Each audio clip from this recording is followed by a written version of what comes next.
দীর্ঘ ৮ বছরের বেশি সময় হল কাশিমপুরের হাই সিকিউরিটি কেন্দ্রীয় কারাগারের ৪ দেয়ালে বন্দী শফিউর রহমান ফারাবী। এতগুলো বছর পরিবারের ঘনিষ্ঠজনদের কাছ থেকে দেখার সুযোগ হয়নি ফারাবীর। তার অপরাধ, তিনি ইসলামের পক্ষে কথা বলেছেন, ফ্যাসিস্ট হাসিনার সমালোচনা করেছেন। শফিউর রহমান ফারাবী ভাই, যিনি প্রায় ১১ বছর যাবৎ সম্পূর্ণ মিথ্যা মামলায় তিনি জেলখানার অন্ধকার সেলের মধ্যে এখনো তিনি পড়ে আছেন। ইসলামিক ব্লগার ফারাবীর নামে মোট ৫টি মামলা রয়েছে। এর মধ্যে ৩টি মামলা হয় বহুল বিতর্কিত তথ্য প্রযুক্তি আইনের ৫৭ ধারায়, বাকি ২টি মামলা হয়েছে সন্ত্রাস দমন আইনে। বাংলাদেশের ইতিহাসে ফারাবী সম্ভবত প্রথম লেখক লেখালেখির অপরাধে যার মোট ৩৯ বছরের সাজা হয়েছে। শফিউর রহমান ফারাবীকে যে কারণ দেখিয়ে গ্রেফতার এবং তাকে সাজা দেওয়া হয়েছে তা সম্পূর্ণ মিথ্যা মিথ্যা মিথ্যা। সর্বশেষ ২০২৩ সালে তথ্য ও যোগাযোগ প্রযুক্তি আইনের মামলায় শফিউর রহমান ফারাবীকে ৭ বছরের কারাদণ্ড দিয়েছেন আদালত। ঢাকার সাইবার ট্রাইব্যুনালের বিচারক এই রায় দেন।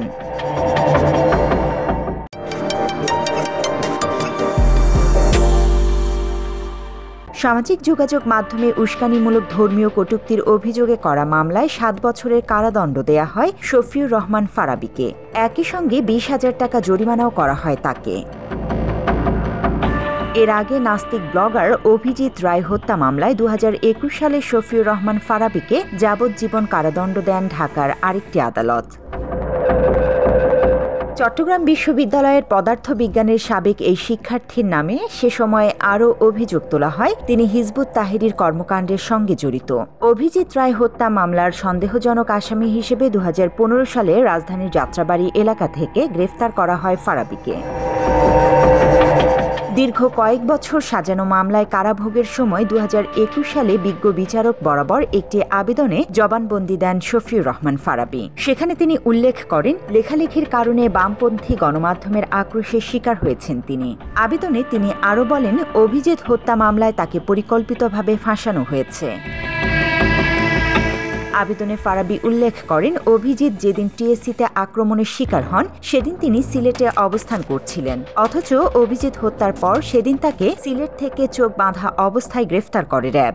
এ সময় নিজের ব্যবহৃত ২টি মোবাইল নম্বর জানিয়ে বিচারকের দৃষ্টি আকর্ষণ করে ফারাবী বলেন, ওই ২টি মোবাইল নম্বর ট্রেস করলেই বোঝা যাবে হত্যাকাণ্ডের দিন তিনি সিলেটে ছিলেন। কিন্তু সিলেট থেকে গ্রেফতার করলেও র্যাব দাবি করে ফারাবীকে তারা ঢাকার যাত্রাবাড়ি থেকে গ্রেফতার করেছে। প্রায় ১ বছর আগেও তাকে হত্যার এবং প্রাণনাশের হুমকি দিয়েছিল, সেটা আমরা পেয়েছি। এরপর ডিবি অফিসে নিয়ে নতুন নাটক সাজানো হয়। আবেদনে ফারাবী লিখেছেন, ডিবি দক্ষিণ শাখার তৎকালীন এডিসি মানস কুমার পোদ্দার এবং ডিসি কৃষ্ণপদ রায় তার সঙ্গে সাম্প্রদায়িক আচরণ করেন। কারণ হিসেবে তারা উল্লেখ করেন, ফারাবী হিন্দু ধর্মের বিরুদ্ধে লেখালেখি করেছেন। এরই জেরে অভিজিৎ হত্যায় ফাঁসানোর জন্য আগে থেকেই মামলা প্রস্তুত করা হয় ফারাবীর নামে। হত্যার পর যেটি শুধু প্রয়োগ করা হয়েছে।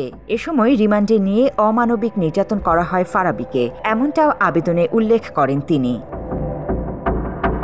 ওই আবেদনে ভয়াবহ আরও অনেক তথ্য তুলে ধরেন ফারাবী। তিনি বলেন, সংবিধান অনুযায়ী একটি ঘটনায় শুধুমাত্র একটি মামলার নিয়ম থাকলেও অভিজিতের বিরুদ্ধে লেখালেখির কারণেই ৩টি মামলা দেয়া হয়েছে তার নামে। কারাগারে থাকা অবস্থাতেই অন্য আরেকটি হত্যা মামলাতেও ফাঁসানো হয় ফারাবীকে। সাজানো মামলায় ফাঁসানো হয়েছে। আবেদনে এমনটা জানানোর পাশাপাশি নাস্তিক ব্লগার অভিজিৎ রায় যেভাবে মহানবী হযরত মুহাম্মদ সাল্লাল্লাহু আলাইহি ওয়াসাল্লামকে অবমাননা করতেন সেটিও তুলে ধরেন ফারাবী। নাস্তিকরা পোকামাকড়ের মতো, ওই আবেদনে এমন তথ্য উল্লেখ করে ফারাবী আরও জানান, র্যাব তার আইডি হ্যাক করে তাকে ফাঁসানোর জন্য বিভিন্ন ধরনের মন্তব্য করেন আইডি থেকে।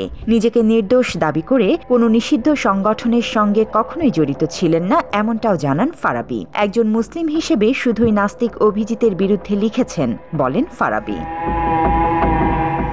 নিজের মুক্তি প্রার্থনা করে ওই আবেদনে ফারাবী বলেন, নাস্তিক ব্লগাররা মূলত অর্থনৈতিকভাবে স্বাবলম্বী হতে ইউরোপ আমেরিকায় পাড়ি জমানোর জন্য ইচ্ছাকৃতভাবে ওই ধরনের লেখা লিখে থাকেন।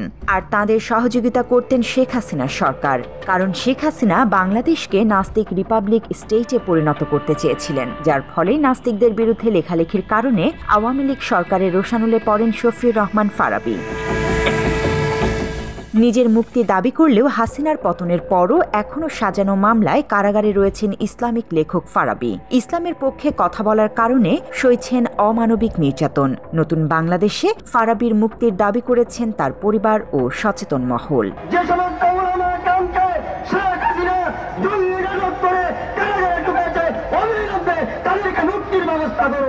কারাগারের নিবৃত প্রকোষ্ঠে যদি শফিউর রহমান ফারাবীর মতো ব্যক্তিরা এখনো যুক্তি থাকে, তাহলে এই স্বাধীনতার কোনো অর্থ হয় না।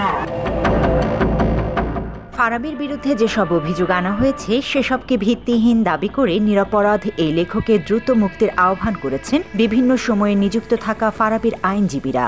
যে সে আপনার ইসলামিক ব্যাপারে জানার জন্য, মানে সে সবসময় ছিল ইসলামিক, সে এমন কোনো দল না জানাতে যায়, সে কখনো শিবিরের কাছে যাইতো, কখনো চরমনাই, কখনো এই দল, কখনো সেই দল, প্রত্যেকটা বিষয় নিয়ে সে পড়াশোনা করত। মজার ব্যাপার হচ্ছে এখানে জশের রায়ে ফারাবীর অবজারভেশনে লিখছেন যে এই মামলায় 4 জন আসামি 164 ধারা জবানবন্দি প্রদান করেছে, তারা কেউ ফারাবীর নাম বলেনি, কোনো সাক্ষীও ফারাবীর নাম বলেনি। মামলার ঘটনা, পরিকল্পনা, বাস্তবায়ন কিংবা পরবর্তী কোনো কিছুর সঙ্গে ফারাবীর সম্পৃক্ততা কোনো সাক্ষীর সাক্ষ্য দিয়ে সমর্থিত নয়।